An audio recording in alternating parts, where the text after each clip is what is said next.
Today, we're talking about scaling an agency. I won't teach anything today. I'm just gonna talk about scaling an agency. We're on Reddit. We're on Reddit. We're on Reddit. And this guy asks, what's your opinion? What's the one thing you feel like is holding you back from growing your agency slash scaling? For myself, I'm struggling with churn. Feels like I'm always chasing my tail. What does it mean, churn? I think he says that he's getting a lot of clients, right? He starts scaling, but he's losing clients as well. So his overall revenue and profits stay the same. And this is the agency world. Let me do the fireworks before so you can do extreme video editing. Extreme video editing. You can feel the power of my channel, right? It's just real stuff, real people. We solve real problems. I'm not a business guru. After I'm done with this video, I'm back to running my agency. I'm back to optimizing clients. I'm get to I'm back to getting results. So it's the real deal here. If you want some simple fix that can magically make your ad account work, go watch Ben Heat. But I'm not your guy. So what's the one thing that's holding me back? I'm gonna share my experience. When it comes to like running ads and understanding marketing, overall I think I'm very good at the Facebook ads part. I'm very good at the art of marketing, but the one thing I struggle with the most is actually going out there and selling my service. And I think this is a mindset. I think it's cultural because I'm Bulgarian. In our culture, if you talk way too much, if you brag way too much, people will be like, hey, you're bragging too much. What's wrong with you? You're too cocky. Chill down a little bit. So this is something I struggled with a lot. Although I was able to generate amazing results for clients, although I had multiple 7, 8 figure campaigns, although I can turn around businesses just by improving their marketing, I am struggling with the business part of the agency. Like running operation is not my strength. Managing a team is not my strength. When it comes to actually getting leads, getting those leads on the phone, I'm very, very good. With the marketing part, I'm amazing. So this is what's holding me back. And for me, when you do this type of business, you always have the option. You always have the option to do it as a lifestyle. So making as much money as possible was never the case for me. What I wanted to do would be to financially free. I wanted to have time for like hobbies. I wanted to have good quality lifestyle. For example, I'm not interested like in buying like a Lamborghini or a fancy car, right? The car that I drive is 2002 Mercedes Benz that you could buy for like $2,000 pretty much. So I don't care about it. I own my home, so I don't pay rent. When it comes to making as much money possible, it was never my thing. It was never something I wanted to do. So this is how I'm motivated. This is what drives me. Those are my mainly drivers. This is why I'm not scaling the agency. Also, I tried scaling the agency multiple times. So there is a moment where I start scaling, I start getting clients, I start onboarding team members. And when I do that, my workload just increases a lot. I can add more people, but this eats my profit, right? And it doesn't even make sense for the client to pay the retainer, right? So it doesn't even make sense. For example, if I charge a monthly retainer for Facebook ads, and if I charge 8 or 10K, pretty much I know that people will be much happier if you hire an in-house team. It's gonna be much cheaper for them. So at one moment, just the retainer breaks for me. And really, if I have the team, I have to manage the team. So for me to be completely hands off the agency and actually have clients and actually get those client results and actually have a team. I haven't gone that far because I don't have a partner. I'm a one person army, and those are the things that kind of like prevent me from scaling. And also I would like to pinpoint the idea that if you grow a big agency, at one moment you're pretty much thinning up the profits, so you'll be making the same amount of money at the very end, pretty much very similar amount of money. You're gonna have a lot of clients, you're gonna have a huge team, or you could just like keep it small and kind of like boutique agency where you still do some of the manual work, but happy, you're happier. So this is what my philosophy was. I was helping just a few types of clients. When I started my agency, first I was doing online courses, just online courses and YouTubers. Then I expanded to helping agencies get clients, helping agencies do lead generations. And whenever I had like an e-commerce guy, e-commerce store, I was like, I'm just doing the online courses, but I was just curious to see how e-com will work because I'm pretty experienced right now. I managed more than $10 million on ad spend for like small businesses. I know a lot of gurus say we manage 100 mil, 200 mil, 1 billion, but those businesses worked with huge brands such as, for example, Coca-Cola. Maybe they work with like, I don't know, Audi or Mercedes-Benz or whatever. So those companies has huge amounts of budget. All of my campaigns were conversion optimized. So I was trying to get sales. I was spending $1 and I needed to return $2 back. So all of my campaigns were like that. If I couldn't deliver results, I was losing the client. And I think here comes the problem with churn, because the more you scale, the more people you need to hire.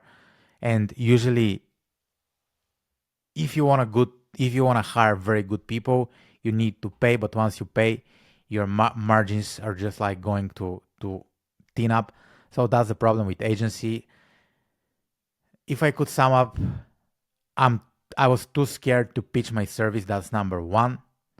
I never was here to make as much money as possible. I was here for the lifestyle. And number three, with scalability comes um, a lot of chaos. A lot of chaos. I would leave it at that. So those are the three things that were holding me back. If I could pinpoint number one, that would be like pitching my service. Right? I hate doing it. I do sales calls right now myself. It's not the thing that I like doing the most. I can close clients. I know how to close clients, but I prefer doing marketing. I prefer doing the marketing stuff. The, and so let's join the discussion on Reddit. This guy says churn as well. Always get stuck at the ceiling and start losing clients. This guy says, I have a design agency, but right now in my area, the demand is really low. I'm struggling to create new lead from another countries. What is the best way to offer services internationally? Actually, I have serviced a few clients from another countries, but it's not much. I meet them from Finder site. I think this is like Upwork. Is it better to keep on this Finder site? Okay. So this guy asks, how do you get clients internationally? And I'm gonna share my process. I'm gonna share how you can get clients for your agency. I'm gonna share the simplest, the cheapest, and the easiest process you could do to make clients, and I could help you implement it for your agency. Right now, I'm working with an e-commerce agency. I'm helping these guys get clients. They get on plenty of sales calls. Some of the leads are qualified, so they're happy. So here's what you should set up to get amazing results for your lead, for your agency, for any agency. Okay, we're gonna go to draw. What you need to do, the first thing that you need to do is to be crystal clear of what you offer. Then the first thing will be the offer, right? If you're just selling, we're gonna build you a website. A lot of people are saying the same thing. So I don't think you'll benefit a lot from that. You need to position your offer in a sexier way, So if you sell like website, you're gonna benefit a lot from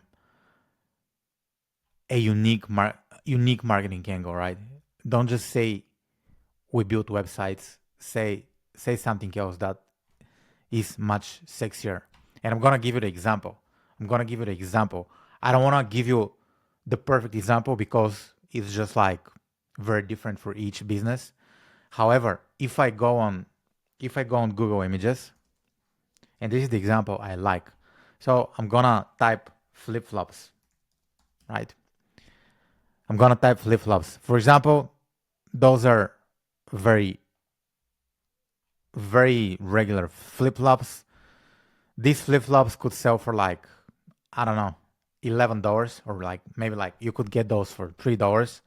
And there are like plenty of different flip-flops for $3.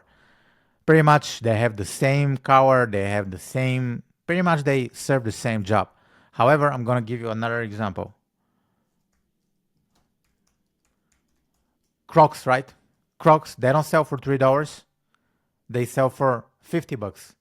So pretty much it's the same exact product, but one person is able to sell it for $3.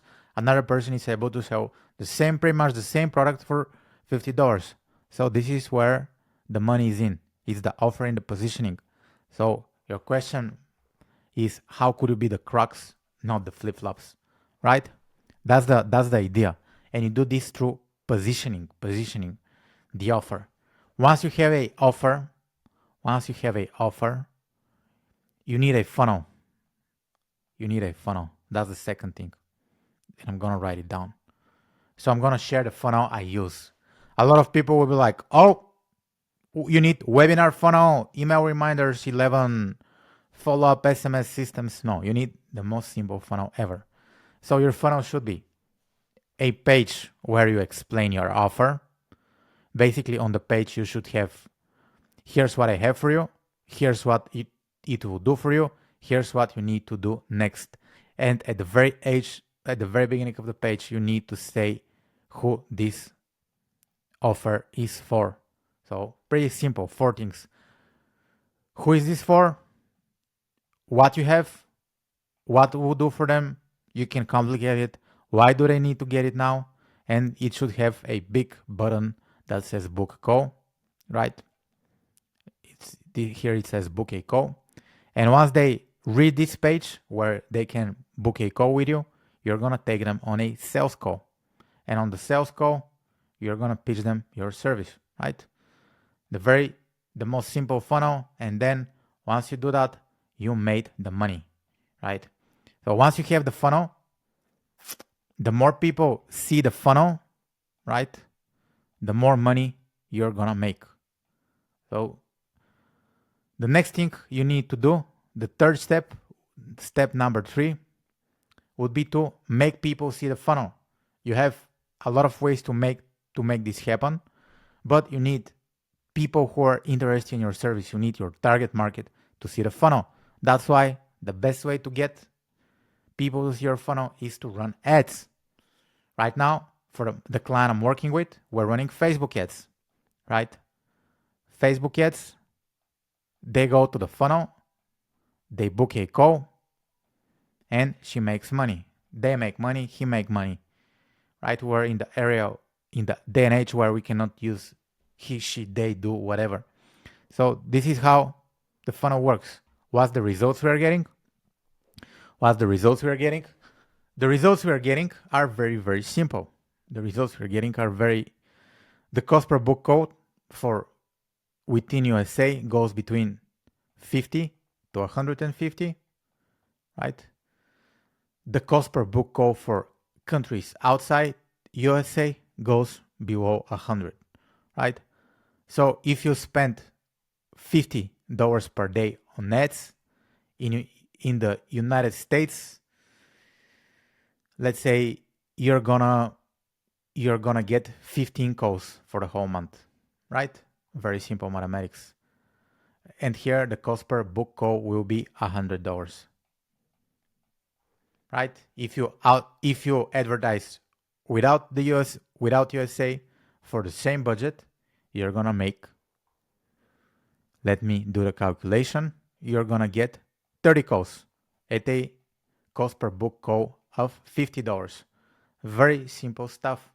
Let's say out of this, let's say within USA, out of these 15, if you can close, let's say 5 clients, which is a lot, let's say you're gonna close 3 clients with $15,000 spent in ads, you get 3 clients, right?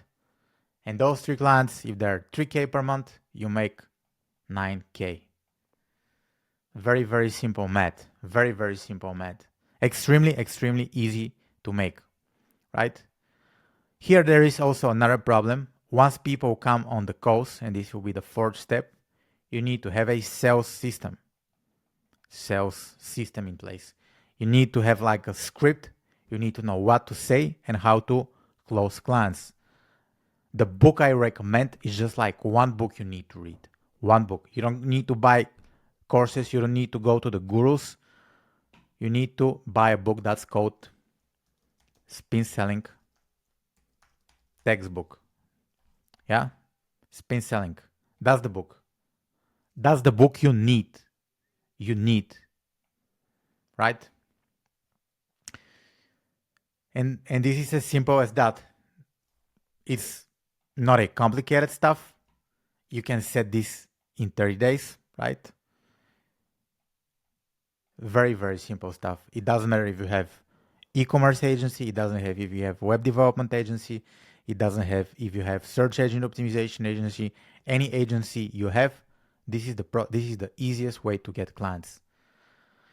But I don't want to spend money on ads.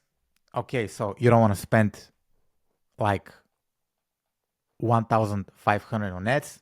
What you could do with this money to get on like 30 calls, pretty much nothing. You can hire one of those cold outreach agency. They're gonna charge you like 2 to 3K per month, and you'll be lucky if you get 5 calls. You'll be lucky if you get 5 calls. So that's the only process you need to get clients for your agency. This is it. If you're an agency, this is what you should follow. You don't need a webinar funnel. You don't need anything fancy. Let me do the fireworks.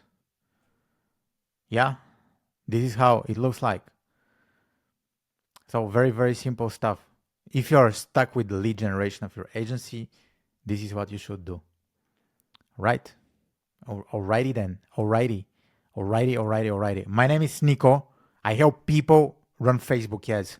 And I can get you plenty of clients if you run an agency. I can get you plenty of clients if you sell courses, if you do webinars. I started exploring e-commerce stuff, so I'm gonna get my first client starting on Monday. And I'll offer this also to e-com guys, because e-com guys, I see they make a lot of mistakes. They don't understand marketing. They just wanna add products to Shopify and do weird stuff. However, if you need me to help you get clients, click the links in the description below. My name is Niko. Buy some of my products. Help me grow as a content creator here on YouTube. Subscribe to my channel. I'm doing a YouTube challenge. I'll be releasing one video each and every day until the end of the year. So let's see if my channel grows. Let's see how many subscribers I get. I'm the real deal. If you need the realest opinion, the realest advice, subscribe to my channel. Bye for now.